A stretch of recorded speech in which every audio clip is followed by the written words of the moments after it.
It's a Health Topics Tuesday on SVI Media, sponsored once again by Star Valley Health. And today I'm talking with Billy Kennington. He's an occupational therapist at Star Valley Health. April is Ortho Month. And so give us a background on what you do. And we've talked about this before, but being a certified hand therapist. Well, thanks, Duke. It's good to be here. And like you said, I am an occupational therapist by trade. I graduated with a master's degree in occupational therapy in 2011. My whole goal has always been to pursue a career as a certified hand therapist. Took the exam about 2 years ago and then became a certified hand therapist. And currently there's only 19 CHTs in the state of Wyoming. I'm the only one here in Star Valley as well as Southwest Wyoming, so it's been a really good career, and it's been really fun to help a lot of different people. Now, today we wanted to discuss a specific type of arthritis with what you do, and it's basilar joint arthritis, if I'm pronouncing that correctly, or CMC. Go ahead and tell us what this is and what people can do to prevent it. Perfect. So this is a condition that I see quite a bit in the hand clinic. So basilar joint arthritis, or also known as CMC joint arthritis, is just basically arthritis in the joint of the thumb, and it's the most distal. Usually patients have pain right from the where the thumb and the wrist connect.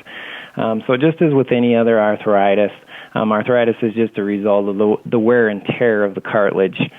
Just through repetitive use, the cartilage is worn away, and this drastically affects, the joint's ability to perform. Specifically, patients notice pain, tenderness, and stiffness.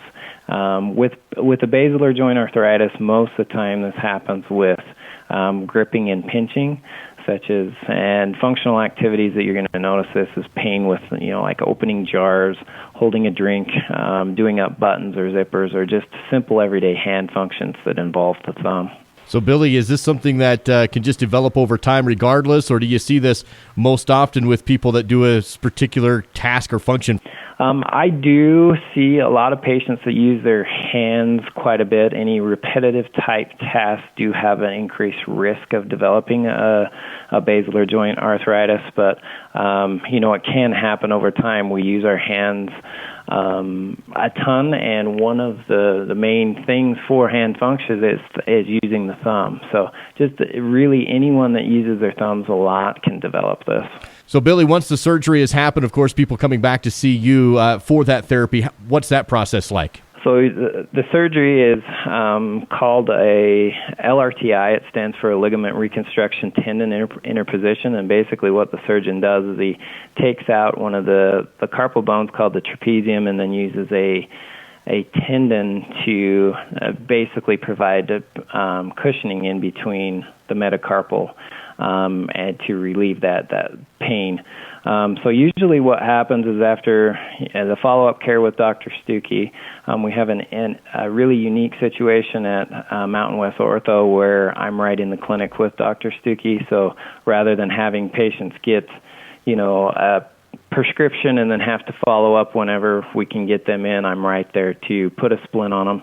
We usually start their care immediately, and then there's 3 phases of rehabilitation. Of course, the first one is to protect the repair, get gentle range of motion, and start some of the hand function tasks that we can do, and then more transition patients into more functional use and regaining that function, and then, of course, strengthening at the end. So patients do very well with this, and we do see a lot of them, and honestly, patients really have pretty good outcomes with this type of surgery and hand therapy following. That's Billy Kennington, occupational therapist at Star Valley Health, all part of today's Health Topics Tuesday.